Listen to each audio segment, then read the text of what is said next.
Good morning guys, good morning, good morning. അതിരാവിലെയാണ് പുലർച്ചെ 4 മണിക്കാട്ടോ എഴുന്നേറ്റത്. എന്നിട്ട് നമുക്ക് ഗുരുവായൂരൊന്ന് പോകണ്ടേ, അപ്പോൾ അതിന് വേണ്ടിയുള്ള തയ്യാറെടുപ്പിലാണ്. ഇതാണ് കേട്ടോ ഞാൻ ഇടാൻ പോകുന്ന ഡ്രസ്സൊക്കെ, ധാവണിയും എന്താ പറയുക കരിവളയൊക്കെയാണ്. അപ്പോൾ ഞാനൊക്കെ മാറ്റി ഞാനും ഏട്ടനും കൂടിയാണ് പോയത്. ബസ് സ്റ്റാൻഡിലേക്കാണ് കേട്ടോ. ഏട്ടൻ്റെ ബസ് സ്റ്റാൻഡ് രാമനാട്ടുകര ബസ് സ്റ്റാൻഡിലേക്ക് ആക്കി തരാൻ വേണ്ടി പോയതാണ്. എൻ്റെ ഫ്രണ്ട്സ് യൂണിവേഴ്സിറ്റിയിൽ വെയിറ്റ് ചെയ്യുന്നുണ്ടായിരുന്നു. അപ്പോൾ ഞാൻ തൃശ്ശൂർ ബസ് കയറി യൂണിവേഴ്സിറ്റി ഇറങ്ങി ഇവരെ പൊക്കി. ഇത് കണ്ടില്ലേ, പിങ്കി എൻ്റെ രഞ്ജിൻ ചേച്ചി, പച്ചയാണ് രഞ്ജിൻ ചേച്ചി, സാരിയാണ് പിങ്കി കേട്ടോ. അങ്ങനെ അവരെ പൊക്കി. പിന്നെ ഞങ്ങൾ അവിടുന്ന് നേരിട്ട് ഗുരുവായൂർ ബസ്സിൽ കയറി. അങ്ങനെ ഞങ്ങൾ ഗുരുവായൂർ ബസ് ഞങ്ങൾക്ക് സീറ്റൊന്നും കിട്ടിയിരുന്നില്ല കേട്ടോ.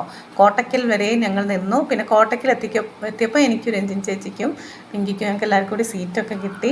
അപ്പോൾ തന്നെ ഏകദേശം ടൈം ഒത്തിരി ലേറ്റ് ആയിരുന്നു കേട്ടോ. ലേറ്റ് ആയിട്ട് ബസ് വരാൻ കുറച്ച് ലേറ്റ് ആയിരുന്നു. 5:30 ബസ് എന്ന് പറഞ്ഞിട്ട് 5:30 ബസ് വന്നിട്ടില്ല, കുറച്ച് ലേറ്റ് ആയിട്ട് വന്നത്. പിന്നെ ഞങ്ങൾ അവിടെ എത്തി, കുറേ നടന്നു, ദർശനമൊക്കെ ചെയ്ത് ഭയങ്കരമായിട്ട് ടയേർഡായി പോയിട്ടോ ഗേസ്.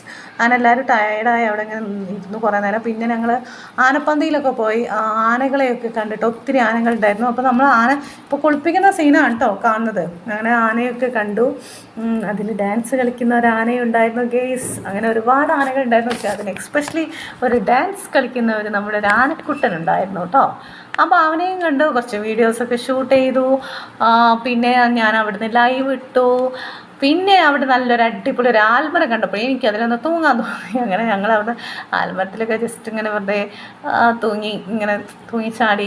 പിന്നെ ആനക്കുട്ടിയെ വെക്കുന്ന എന്താ അതിന് പറയാൻ എനിക്കറിയില്ല, ആ ഒരു ഇത് കണ്ടു.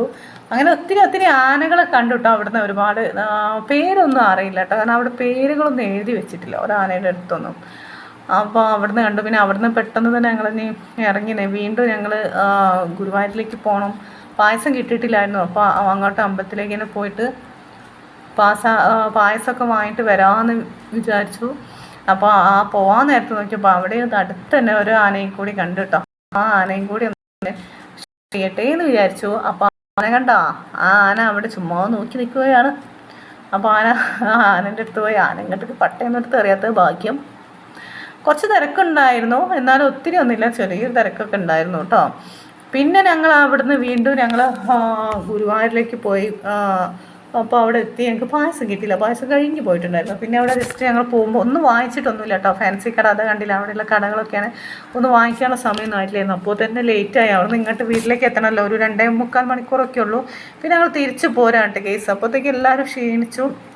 ഉച്ചയ്ക്ക് അവിടെ നിന്നായിരുന്നു ഫുഡൊക്കെ കഴിച്ചത്. പിന്നെ ഞങ്ങൾക്ക് അവിടെ നിന്ന് KSRTC സ്റ്റാൻഡിൽ പോയി ഞങ്ങൾക്ക് ബസ് കിട്ടി. അപ്പോൾ ഞങ്ങൾ വീട്ടിലേക്ക് പോകുന്നു. അപ്പോൾ okay, tata, thank you, bye, see U.